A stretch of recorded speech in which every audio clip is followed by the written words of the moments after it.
It's not just about being busy throughout the day, but it's calling yourself productive. And again, when you set your goals, choose the most important tasks. May bukas pa, okay guys? Hey guys, what's up and welcome back to my channel. You're watching The Designer Life with Ika. And for today, we're going to talk about productivity. But before I give you the 5 tips I listed down, I want to differentiate yung time management and productivity. So ano ba yung pagkakaiba nila? Time management is focused on organizing and planning how much time you spend on certain tasks or activities.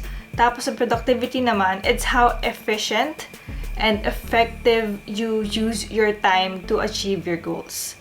Pero I want to focus on what productivity means, achieving your goals. When we talk about that, it's not completing a long list of tasks for a day and you have to take every single thing and that's how you call yourself productive. Productivity is about accomplishing the most important priorities for the day. Nagkaroon na ba kayo ng point kung saan ang dami niyong ginagawa, busy kayo, pero you can't call yourself productive? Kasi ako, been there, done that. So these 5 tips I'm going to share with you guys, it's not just about being busy throughout the day, but it's calling yourself productive. Let's start with number 1. It's focus on small daily work goals. You have to learn how to branch out the different steps, processes, and goals for your main or big goal. And it means that you dedicate small amount of effort every day, consistently, rather than finishing it in one day. Yung magka-cram ka lang. For example, you're working on a video or a collateral. First goal for the day. Let's say it's more of choosing your pegs, researching about your content. Day 2, create your draft. And then day 3, color grade your video. Sometimes it can also be finishing 50% of the work today and tomorrow 100% or 75% and then 100%.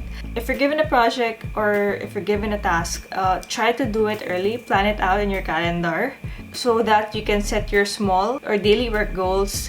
And again, when you set your goals, choose the most important tasks.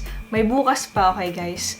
I prioritize based on deadlines and level of effort required. So anything urgent, that's what I do first. But in case I don't have rush projects, I prioritize based on the level of effort required. I start with the earliest due date and the simplest or the smallest amount of effort time I need to create.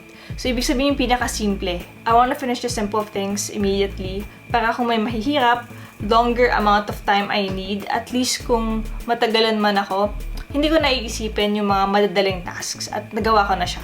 But then of course, even if you plan things out, maraming mga unexpected things that can happen. Like there are rush projects, there can be additional revisions for certain tasks. And when the situation comes, when everything is cramped up and your workload is piling up, number 2 is to align your vision and timeline. You have to set feasible and realistic goals in terms of what you have envisioned in your head and your production timeline. For me, going big, going extra, trying to experiment, it's not always the best way to go, especially if it's a rush project or you have a short amount of time. Something simple and something straightforward can also be as effective. It really depends on your messaging and the goal of the certain collateral or project. So with short amount of time, focus on the essential. Try to shift your gear, whatever you envision, to something simpler and to something that's very quick to do. Again, the most important part of a collateral is still the messaging. It can be aesthetically beautiful, pero kung wala namang point yung collateral mo, walang messaging, and hindi nabigay sa audience yung kailangan nilang malaman, hindi rin siya effective. And it's not just about, the messaging here. It's about being productive. Kasi nga, you have a short amount of time and you have other tasks to do. So, para wala kang mga backlogs or stuff won't pile up, at least make things simpler. And now that you understand about tasks and how to manage your time, let's now talk about how you actually work. Number 3 is know your work style. After answering the questions a while ago of how can you be productive, now how can you maximize your productivity? Bigyan ko kayo ng mga examples. First one, let's say, in terms of time, Are you a morning person? Are you a night owl? Graveyard shift ba gusto mo? When are you most productive? You like flexible time where you can work in the morning, in the afternoon, or at night as long as you submit your output to your superiors. For some people naman gusto nila fixed scheduled. Merong gustong 9 a.m. to 6 p.m. Merong ding 7 a.m. sila nag-start and then 4 p.m. sila nag-end. Next one is your work environment. I like working from home. Other people, they like it in the office kasi makakatulog sila pag nasa bahay sila. Other people are a bit more flexible. They want in cafes or restaurants or anywhere outdoor. Kasama din sa environment mo if you want to work in a quiet place or you want to play music while you're working.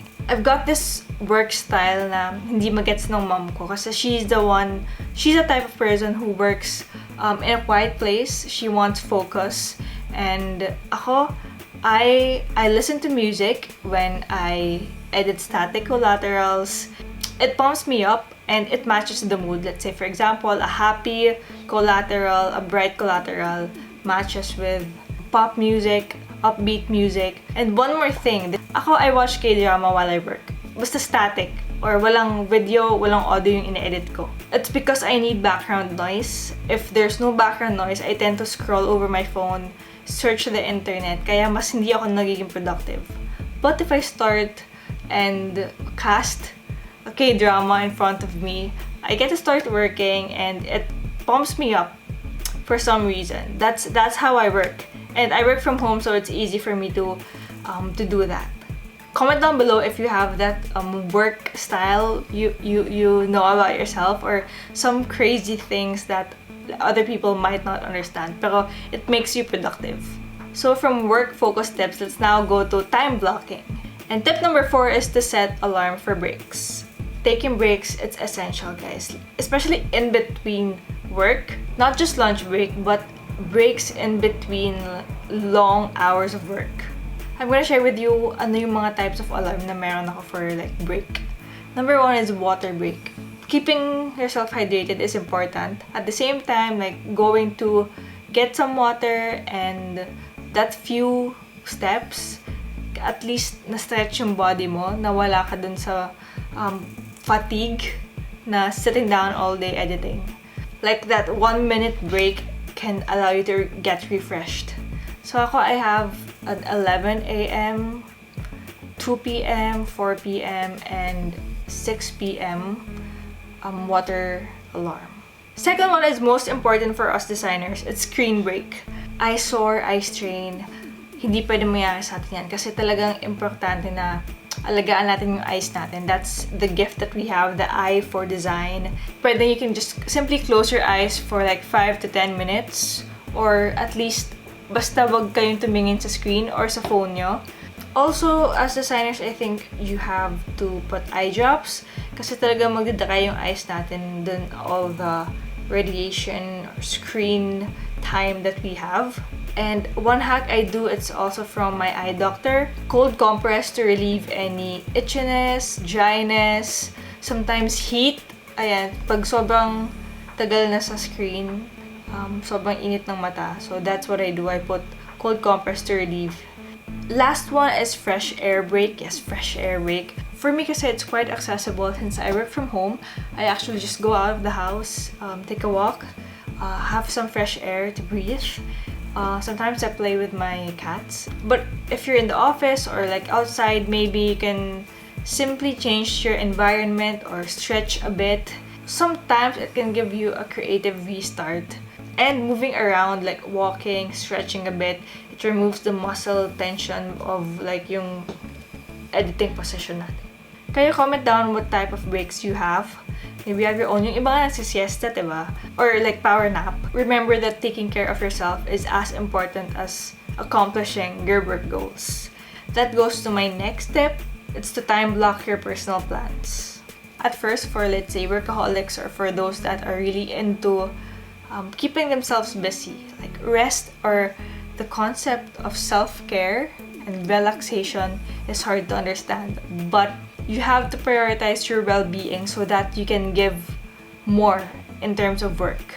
Day 1, Monday, you give 100% at work. but then you weren't able to give yourself self-care moment, you won't be able to give the best you can in day 2. For you to recharge, you gotta self-care, you gotta give time to personal plans. So what are the things I time block for my personal goals or self-care habits? Number 1 is my hobbies or recreation. This goal is really for unwinding. Para ma-relax ka. So, okay, drama. Yes. When it's 9 o'clock, pag medyo late kami nag-dinner, tapos pag past 9 or magna-9 na, nagmamadali na ako. Kasi I have to watch. Come on, time block. I need to recharge. And I need to be happy when I sleep so that when I wake up, then I can work happily. That's my concept. Yeah. Also, if I don't watch K-drama, I actually learn Korean. I'm studying Korean with a tutor, with a teacher. That's also 9 p.m. Sometimes it can also be reading a book around like 7 p.m. Then I do my TikTok content. I do my vlogs here. Next one is exercise. It's different from like hobby or recreation. It's like really part of wellness, but I enjoy it. It's not something na pinipilit ko. Usually 3 times a week ako nag-exercise. If I have extra time, then why not on the 4th day? But we all need some physical rest, and it depends also on the schedule. If it's a busy day, at least time block 15 minutes, a 10-minute run, like in the 5-minute pre-workout or stretching routine. If medyo may time naman, 30 minutes. If maraming time, then 1 or 2, 1.5 hours na dancing and learning a new dance, tutorials, and all that. Next one is social related kasi ito medyo puro me time yung nasabi ko. Spend time with family and friends. Of course, dinner time is with family. Sometimes our bonding is actually watching movies while eating and watching K-dramas. We also have like Bible studies together to keep the faith intact and to at least have the chance to open up and see where we are. Set calls. Kahit online lang kami nag-uusap. My best friend is abroad right now, so yeah, we get to just talk and chat or call. Sometimes even at work, diba? Yung lunch break nyo and merienda break with your colleagues, office mates. Some people, they spend it also together after work. And honestly, it is essential. You get to give 100% at work. As I said earlier, you get to recharge yourself and hindi ka nababagot na work na lang. And somehow, you get to look forward to the things that you do at work. When you get to incorporate, that taking care of yourself or your personal plans in your schedule, with the work-life balance, you get to achieve your personal and professional goals. So basically, those are the tips I want to share with you guys. It's been a long process of realizing those things. But really, there are days you won't be productive and it's okay. You can get back on track. That's a different topic, but I hope you learned something new in terms of being productive and managing your time or time blocking. If you have thoughts about it, comment them down below. I would love to start a conversation with you guys. You've been really engaging, and I'm happy to read your comments. If you want to see more of this type of content, don't forget to click the red button down below and hit subscribe. This has been Ika. See you guys in my next vlog. Bye!